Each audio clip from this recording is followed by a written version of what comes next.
Well, welcome back to the journey. I've got my friend Angelus that is, oh my God, what a story. You guys, if you have not seen episodes 1 and 2, you must go back and watch because you've got to hear all of it. This is such a story that only God could have changed and done a work inside of her that turned her life completely around. But here's where we are at right now.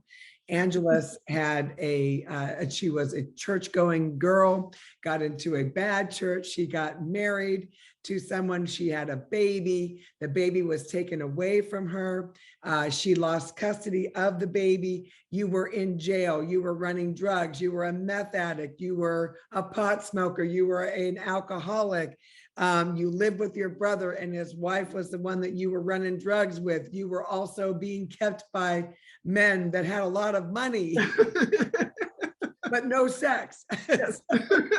Let's see what else is on the list. Oh, you moved to Missouri. You had a girl named Amber that actually saved your life, but she had you come live with her, but your rent was going to church. And that was the day you got delivered from drugs.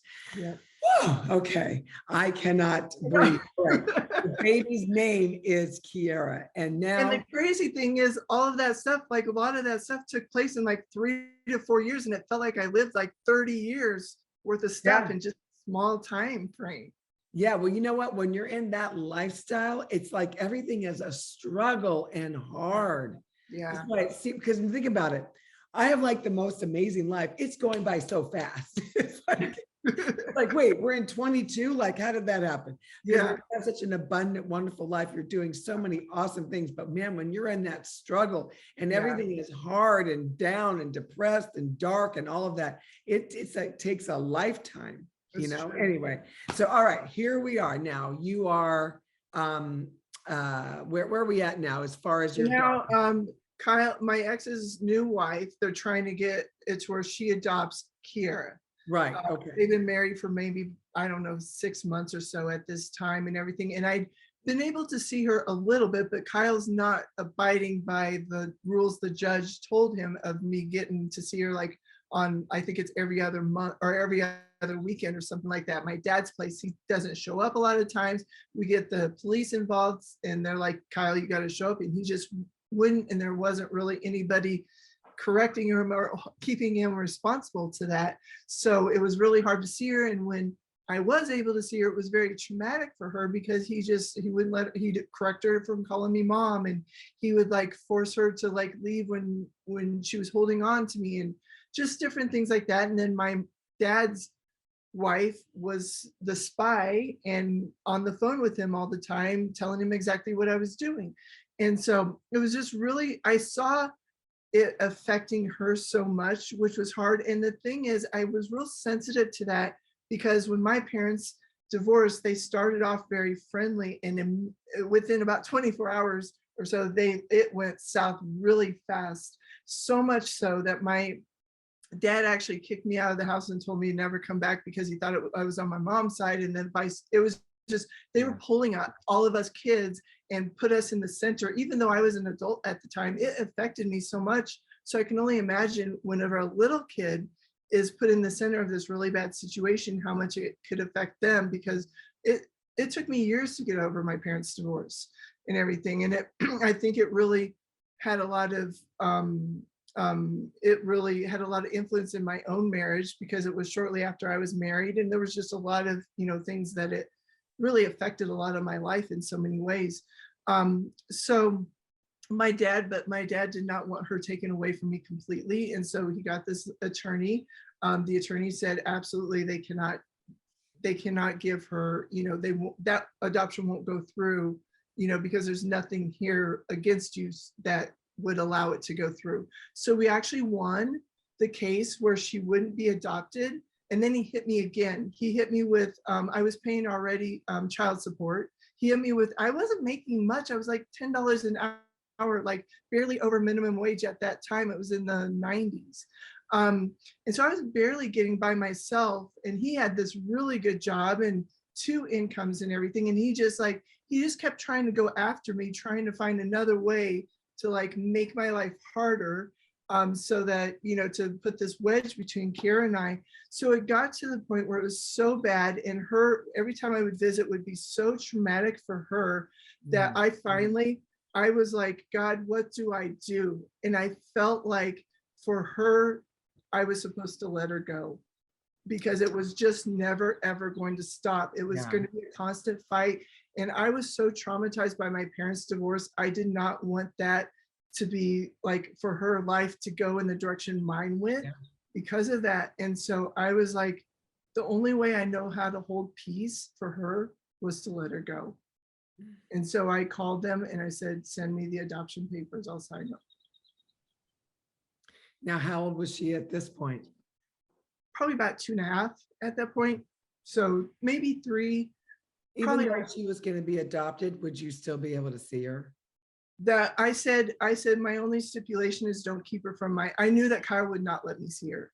I knew he wouldn't. I said, the only stipulation I have is please don't keep her from her grandparents. Let my parents see her. Oh, and I said, as long as you let my parents see her and agree to that, I'll sign the papers, because I didn't want them to take that away. The thing is that my mom and stepdad saw her a little bit, but every time they had rules where they had to take all my pictures down. That's the only way they could see her. So they couldn't have any pictures. There was one time that they had a couple pictures up, and then it like they threatened to like never have her come back again. When she was like 11 or so, she said, you know, I heard, or some of my friends at school said I could look up my mom as soon as I'm 18. So I guess she knew, she remembered that, you know, there was somebody else and everything for a while and that. And so my mom, they couldn't talk, but she would try to talk about me to my mom. And my mom would sometimes answer her questions, but she was afraid Kyle would find out.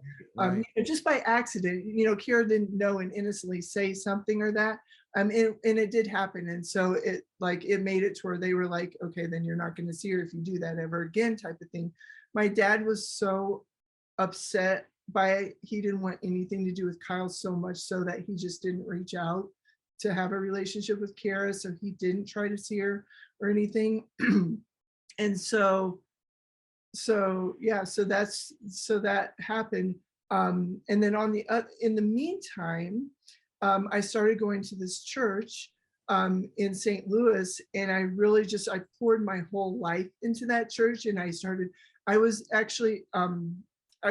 so Amber had met a guy shortly after we moved to St. Louis. So it was like she just completely was into that, and kind of like I was forgotten. So it was like I was in the city where I was by myself. I didn't know anybody or that. We had just found this church though. So I just poured my whole heart into this church and went to every time the doors were open. It was a spirit-filled, non-denominational church. The pastor was a Rhema graduate and everything. And Kenneth Hagin even came there in 1996. Whenever I first moved there in 96, so I got to see Kenneth Hagin, and they had a meeting there.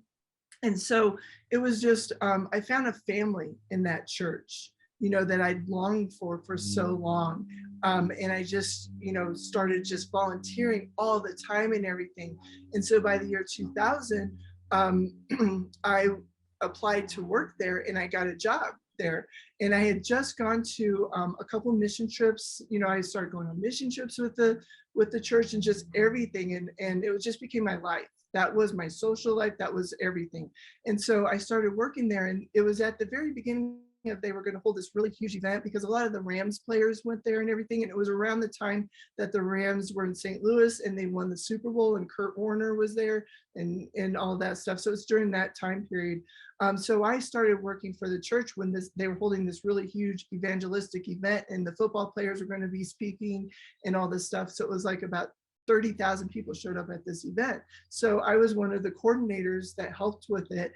And so for the first 6 months, I literally worked 110 hours a week. It was incredibly insane, but I loved it. I loved it so much and poured just my whole heart into it. And so I kept up with working about 80, 90 hours a week for a good 8 years of working there. So you worked for the church. Okay. I worked for the church. Yeah.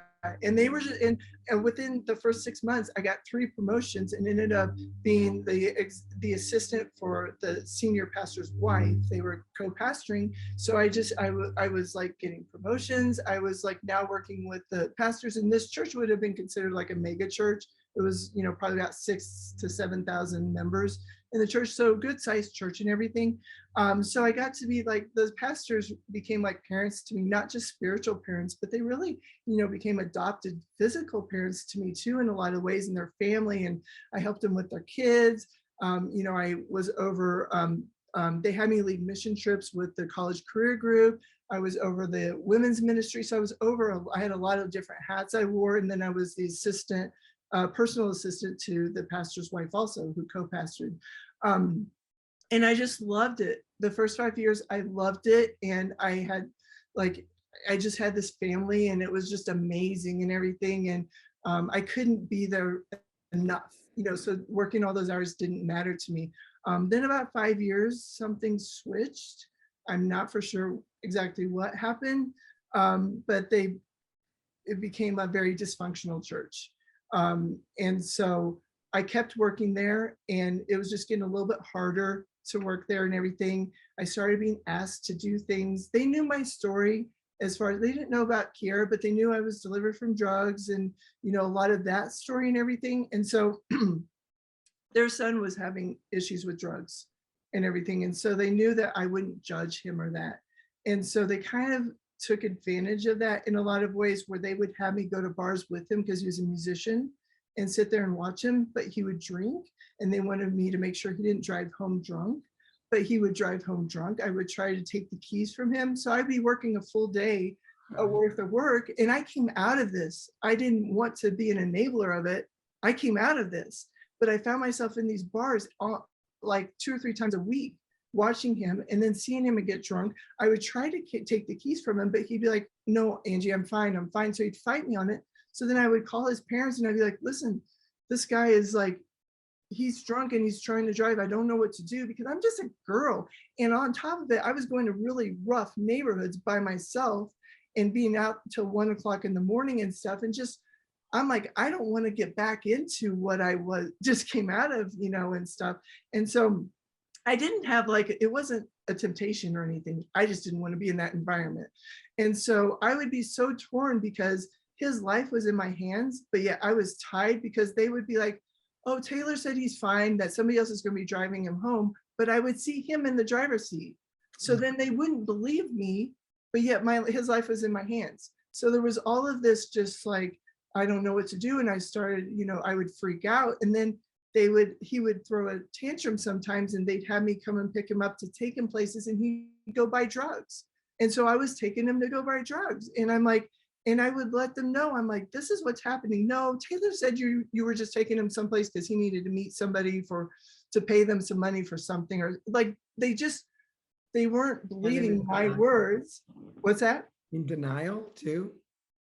I don't know what it was, but it was crazy. So, and I was just asked to do a lot of things that were just not morally right. And so it really, the last year, and on top of that, it became verbally abusive. I'd be called stupid, or, you know, just words that were not kind. And every other day they would be like, you know what? So-and-so fired his whole staff. I could just fire all of you guys today. So we never knew if we were like going to be fired or if we were going to have a job. And I remember being just like, please fire me, like take me out of my misery, is how I felt. And I hated having that feeling and everything, because it was so good for so long. But this went on for about 5 years, where it just got really, really bad. So then all of a sudden, one morning, Sunday morning, I walked into church and I had my first panic attack. And it was so full blown that I felt like I was having an out of body experience. I couldn't breathe. I felt like I was having a heart attack, like all of the things that people say about panic attacks. My whole body went numb. And I just happened to, one of my good friends was a chiropractor, and she saw my face and kind of like all the, you know, color had gone out of it. And she's like, are you okay? Come in here. So I explained to her what was going on. She said, you're having a panic attack. You're going to be fine. And kind of talked me through it and stuff. And I was just like, what is going on? And from that moment, things just kind of like progressed as far as anxiety and stuff. So then this one particular day, they asked me to come and take Taylor somewhere. And it was like in the morning, about 7 o'clock in the morning. So I came and got him and took him. I don't even remember where we were going at that time. And so on our way back to his house, there was this car that was in front of us who like all of a sudden swerved. And when they swerved, there was a stopped car there. And it was like, it just happened instantly. And I just rammed into them going 60 miles an hour. And so I got a concussion and it just completely totaled my car. And the panic attacks. And from that moment on, I had insomnia that was so bad. I would go home at night or go home from work and I literally would not sleep for 2 weeks in a row. And I would just lay there shaking with this one big fat 12-hour panic attack and no sleep. And it would just progress more and more and more, where I was hardly functioning, but I had to go to work still. And it just kept getting worse and worse and worse. You know, in the meantime, work kept getting worse and worse and worse. And it was just, you know, became more and more dysfunctional. They felt threatened by everything. We were told from the pulpit, if anybody leaves a church, you're not to associate with anybody from the church anymore. It was just, they were just paranoid, almost like they always thought somebody was out to get them. And also, that happened to a church we went to.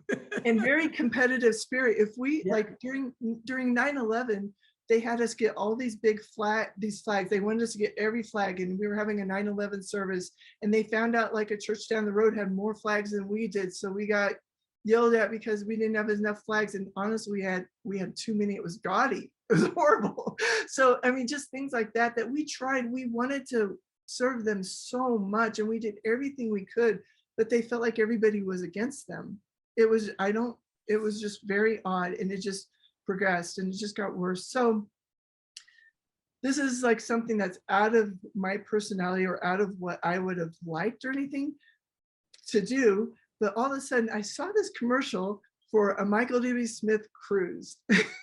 And I'm like, my best friend who's still my best friend today, I'm like, would you go on this Michael W. Smith cruise? Like something drew me to it. I didn't know it was God at the time, because during this whole time, even though I had somewhat of a relationship with God and I was serving him, it was almost like I was serving the pastors more than I was serving God, right? You know, and serving the church more than God, because I didn't get in my Bible. I didn't have time to get in the Bible. I was working too many hours and stuff. Look how crazy that is, that you're working for a church to serve people. You don't have time to even get into the word yourself or have time for God. That is the story of a lot of Christians' lives. And I hope that you hear this right now and you share this with someone that you know is experiencing this. That is not, you know, church is a business. It's a job. It's a profession, you know, pastoring and all that. And I know that's the place where the saints congregate. But if you don't have a relationship with the Lord, you really have nothing. Then you've got a good Christian social hour. And yeah, that's about it. True. That's true. So, so we actually went on this. She was like, yeah, for sure. So we went on this cruise, and during in the mornings, there were actually devotions. And so we went to the devotions in the morning, and afterwards they asked, you know, for people to come up for prayer. And I can't remember if there was a reason for that or if they just wanted to pray over everybody. So I went up there for prayer, and this guy that had led the devotions knew nothing about me or anything, absolutely just read my mail to the T. He said, you are in a situation in an environment that is life or death right now, and it's going to kill you if you don't leave. And he said, you need to immediately leave this situation. And he was so stern with me that I knew, and he said more than that. That's the only thing I can really remember. But he like read like what was going on there and everything. And it kind of like, it jolted me, but it was so strong that I'm like, it gave me, because we were also kind of, I'm gonna say, we're groomed to like that we couldn't do anything outside of them. Like there was a daughter that one of their daughters was like, you know, you wouldn't be here without my mom and dad. You know, you couldn't get a job without like this, you know. So they made us think that we couldn't make it outside of the world, outside of their world. Yeah. Everything. So I didn't have the courage to like, and plus that was my family. That was like, you know, I didn't want to divorce my family. So I didn't have the courage to leave or even think about leaving, because I didn't think there was an out. I just thought that's where I was, and that maybe one day it would get better. So this guy read my mail, but on top of that, which is the part which on top of him saying that, the thing that I didn't get and understand and comprehend that would actually end up leading me down a dark path was he said, on top of that, he said he likened it to Lot's wife who looked back and turned to a pillar of salt. And he said, you can't look back. But so the thing is, I did look back, but it gave me the courage to like leave. And so immediately when we got back, I said, listen, I didn't know what I was going to do. So I decided to go back to school and just get student loans and go to school. And in this time, I'm still having panic attacks. I'm feeling horrible. I can't sleep. I have insomnia. All this stuff is still going on and stuff. But I gave my resignation. I said, I've decided to go back to art school.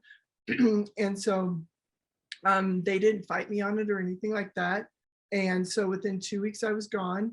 And I went back, I enrolled at a community college and decided to go to school. And I just got enough student loans to like actually live on and go to school because I couldn't function at a job and do both. And I'm like, I need to like figure out what's going on with me first and to kind of get past this whole thing and everything. So I couldn't go even near that road without a panic attack, a full-blown panic attack for years.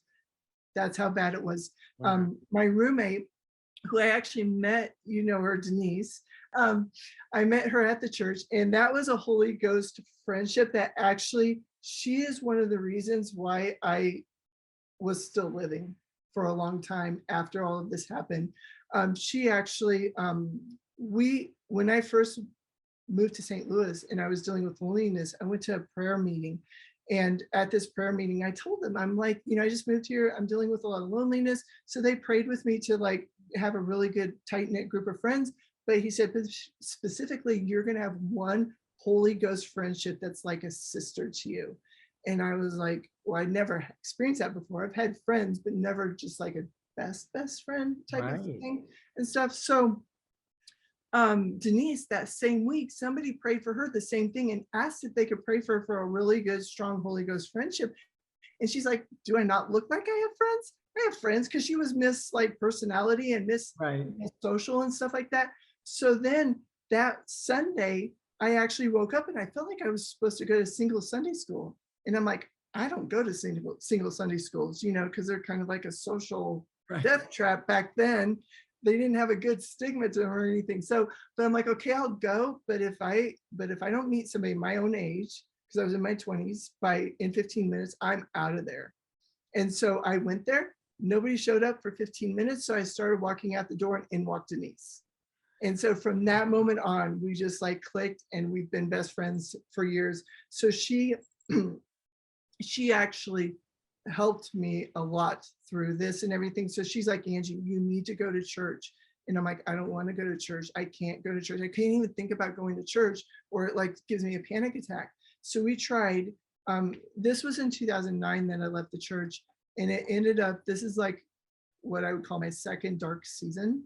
And it started a season of until 2019, when I came to Healing Journeys, of one of the darkest times in my life, where the symptoms progressed, and I ended up going to a doctor because I was having such bad stomach aches and I wasn't sleeping still. I was having panic attacks and everything. I tried different medication for anxiety, for insomnia, and none of that was helping or working or anything. So I went to a stomach doctor because I was having bad stomach aches. And in the process of doing that, when they took blood work, they found out I had autoimmune disease called Hashimoto, which has to do with your thyroid. Was hypothyroidism. I had a really bad gut bacteria, and just all of these things, like, you know, the anxiety, the insomnia, and it was just a whole, and then my adrenals crashed. Okay, speaking of crashed, we have to stop. We're at 30 minutes again. You know, what's interesting is that mine's the same story of the adrenals are completely gone. You have nothing left. How are you even functioning? How you're working out? Like how? You're walking? How? Hashimoto's, they gave me the same diagnosis, but you know what? Wow.